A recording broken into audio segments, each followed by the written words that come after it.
As a Man Think by James Allen. Chapter 2. Effect of Thought on Circumstances. A man's mind can be likened to be a garden which may be intelligently cultivated or allowed to run wild. But whether cultivated or neglected, it must and will bring forth. If no useful seeds are put into it, then an abundance of useless weed seeds will fall therein and will continue to produce their kind.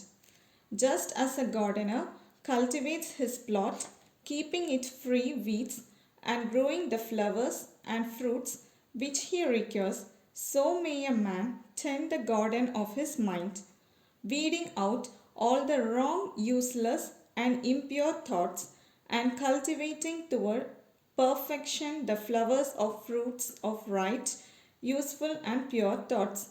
By pursuing this process, a man sooner or later discovers that he is the master gardener of his soul, the director of his life.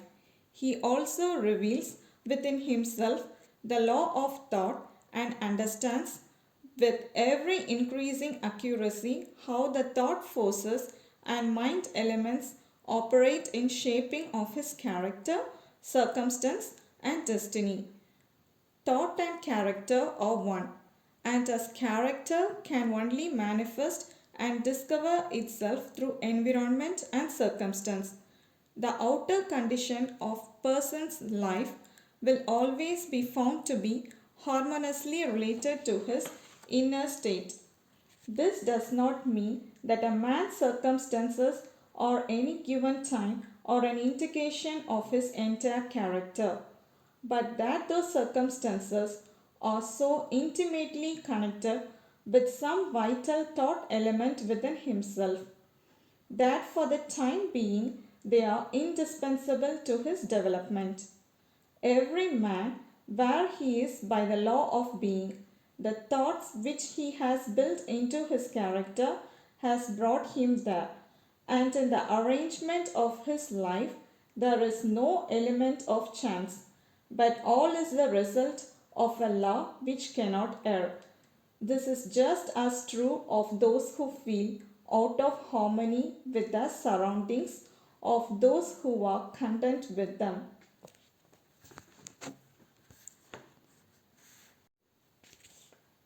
As a progressive and evolving being, man is where he that he may learn, that he may grow, and as he learns the spiritual lessons which any circumstance contains for him, it passes away and gives place to other circumstances. Man is buffeted by circumstances so long as he believes himself to be the creature of outside conditions. But when he realizes that he is a creative power and that he may command the hidden soil and seeds of being out of his own circumstances grow, he then becomes the rightful master of himself. That circumstances grow out of thought, every man knows who has for any length of time practiced self control and self purification. For he will have noticed that the alteration in his circumstances have been in exact ratio which he altered mental condition. So true is that when a man earnestly applies himself to remedy the defects in his character, he makes shift and marked progress. He passes rapidly through a succession of vicissitudes. The soul attracts that which it secretly harbors, which it loves, and also which it fears. It reaches the height of its cherished aspiration. It falls to the level of its unchastened desires, and circumstances are by the means which the soul receives in its own. Every thought seed sown or allowed to fall into the mind and to take root there produces its own, blossoming sooner or later into act and bearing its own fruitage of opportunity and circumstance. Good thought bear good fruits, bad thoughts bad fruit. The outer world of circumstance shapes itself to the inner world of thought, and both pleasant and unpleasant external conditions are factors which make for the ultimate good of the individual. As a reaper of his own harvest, man learns both by sufferings and bliss. Following the innermost desires, aspirations, thoughts, by which he allows himself to be dominated, a man at last arrives at the fruition and fulfillment in the outer condition of his life. The law of growth and adjustment everywhere attained.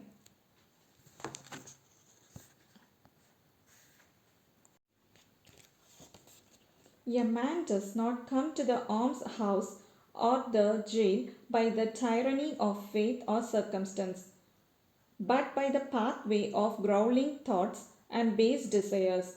Nor does a pure minded man fall suddenly into crime by stress of any mere external force.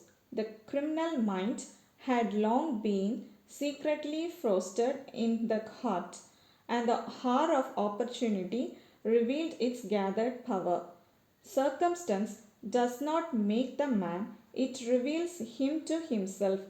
No such conditions can exist as descending into vice and its attendant sufferings apart from vicious inclination, or ascending into virtue and its pure happiness without the continued cultivation of virtuous aspirations. A man, therefore, as the lord and master of thought, is the maker of himself, the shaper and author of environment. Even at birth, the soul comes to its own, and through every step of its earthly pilgrimage, it attracts those combinations of conditions which reveal itself, which are the reflections of its own purity and impurity, its strength and weakness. Men do not attract that which they want, but that which they are. Their whims, fancies, and ambitions are thwarted at every step, but their innermost thoughts and desires are fed with their own food, be it foul or clean. The divinity that shapes our ends is ourself. It is our very self. Only himself manacles man. Thought and actions are the jailers of fate. They imprison. They are also the angels of freedom. They liberate being noble. Not what he wishes and prays for does a man get, but what he justly earns. His wishes and prayers are only gratified and answered when they harmonize with his thoughts and actions. In the light of this truth, what then is the meaning of fighting against circumstances? It means that a man is continually revolting against an effect without, while all the time he is nourishing and preserving its cause in his heart. That cause may take a form of conscious vice or an unconscious weakness, but whatever it is, it stubbornly retards the efforts of his possessor and thus calls aloud for remedy.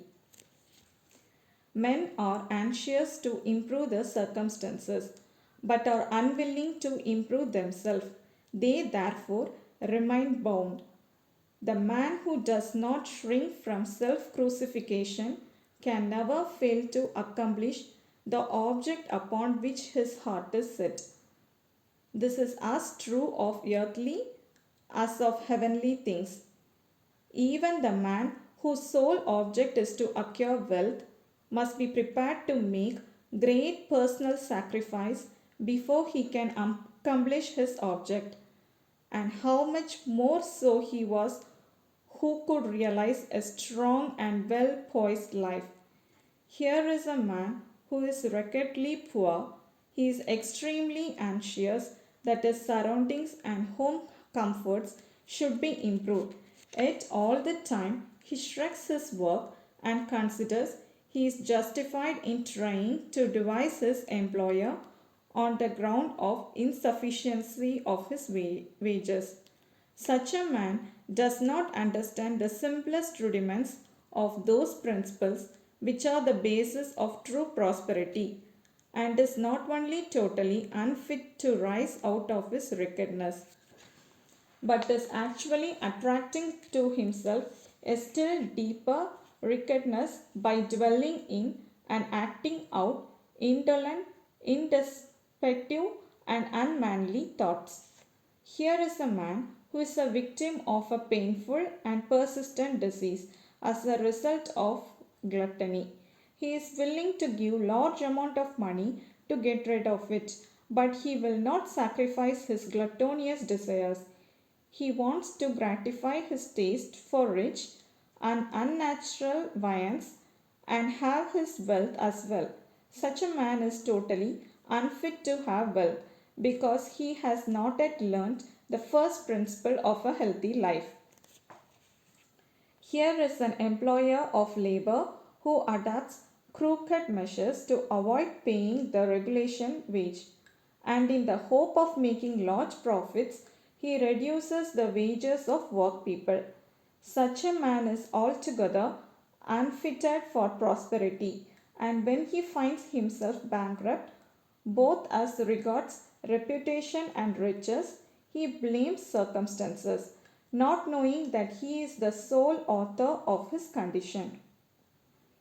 I have introduced these three cases merely as illustrative of truth that man is the causer of his circumstances, and that whilst aiming at good end, he is continuously frustrating its accomplishment by encouraging thoughts and desires which cannot possibly harmonize with that end.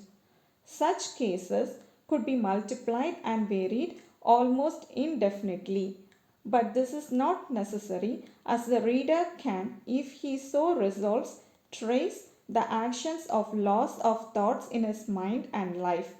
And until this is done, mere external facts cannot serve as a ground of reasoning.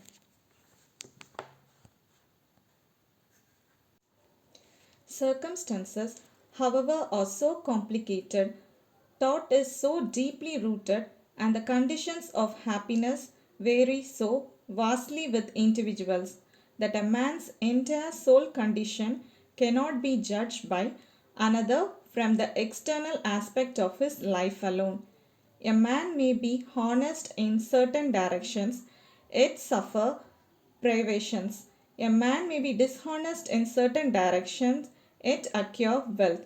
But the conclusion usually found that the one man fails because of his particular honesty and the other prospers because of his particularly dishonesty is the result of superficial judgment, which assumes that the dishonest man is almost totally corrupt and the honest man almost entirely virtuous.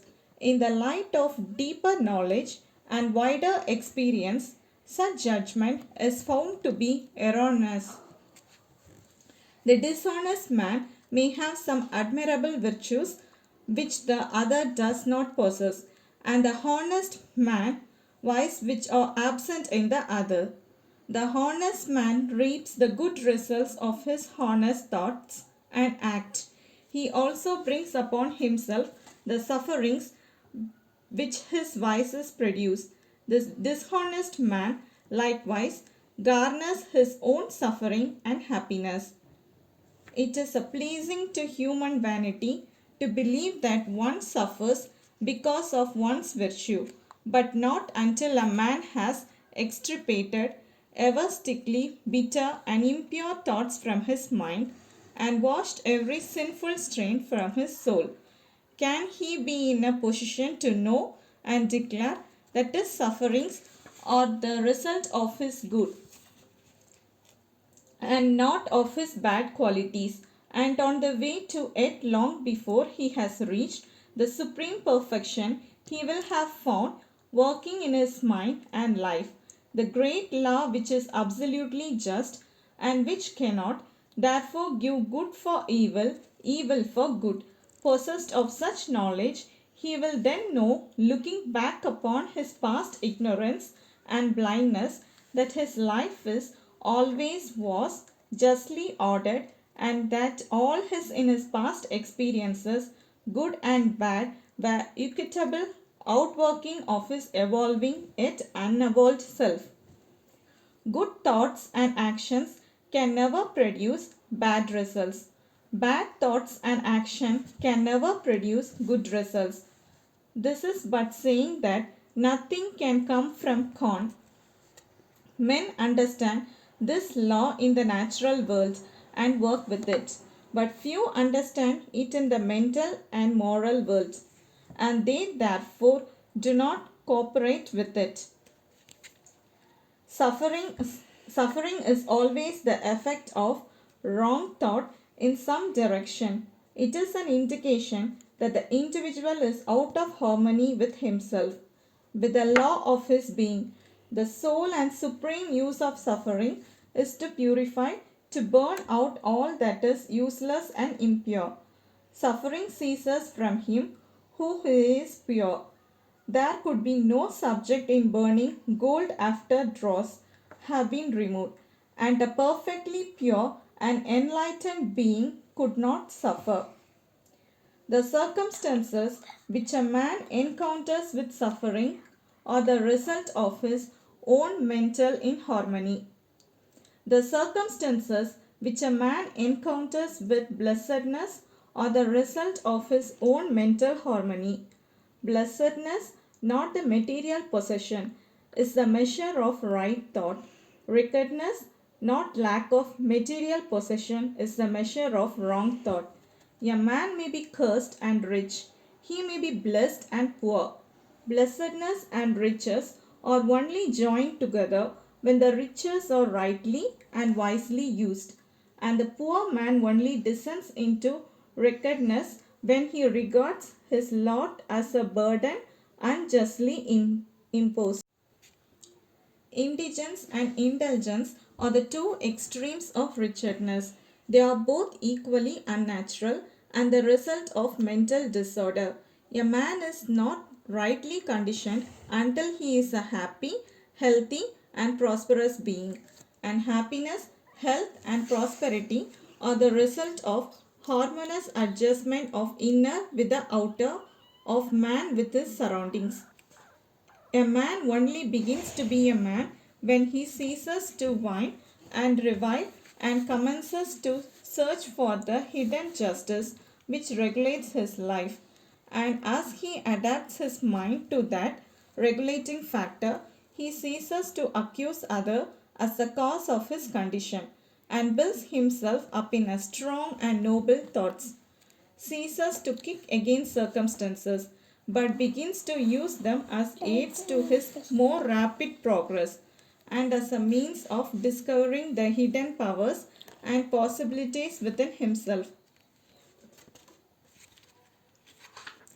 Law, not confusion, is the dominating principle in the universe. Justice, not injustice, is the soul and substance of life.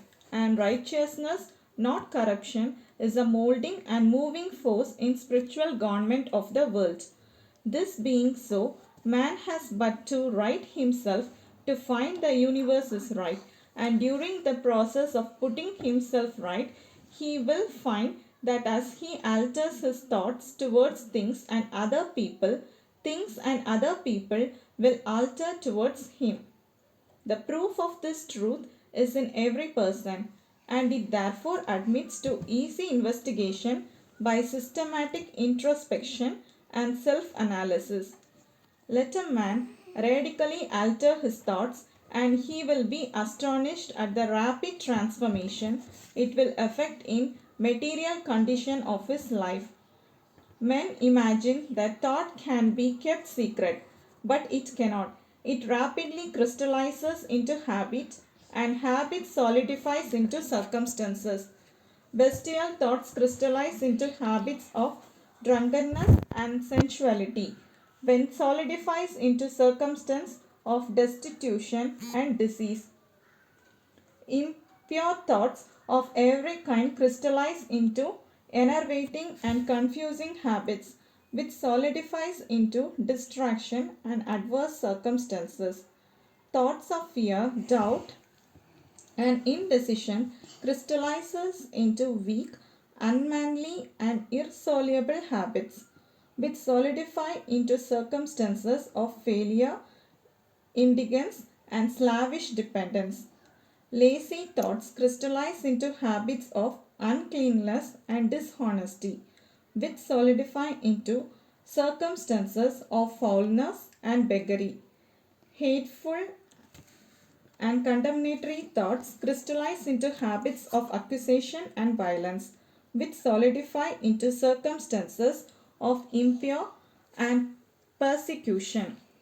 Selfish thoughts of all kinds crystallize into habits of self seeking, which solidify into circumstances more or less distracting.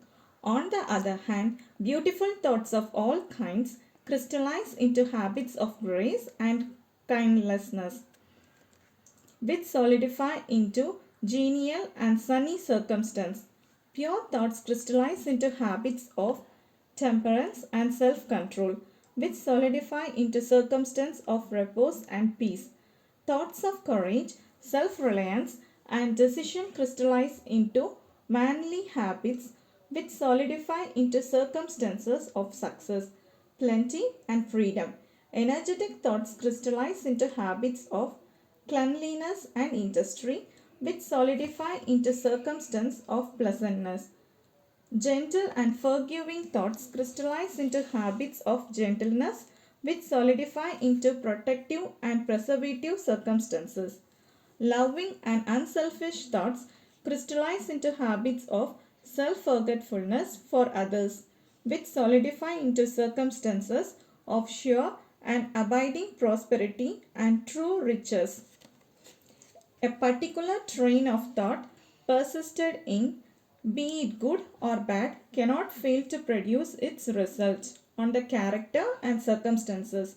A man cannot directly choose his circumstances, but he can choose his thoughts and so indirectly yet surely shape his circumstances. Nature helps every man to the gratification of thoughts which he most encourages, and opportunities are presented which will more speedily bring to the surface both the good and evil thoughts. Let a man cease from his sinful thoughts, and all the world will soften towards him and be ready to help him. Let him put away his weakly and sticky thoughts. Opportunities will spring upon on every hand to aid his strong resolves. Let him encourage good thoughts, and no hard fate shall bind him down in wickedness and shame. The world is your kaleidoscope, and the varying combination of colors which are at every succeeding moment it presents to you are exquisitely adjusted pictures of your ever moving thoughts.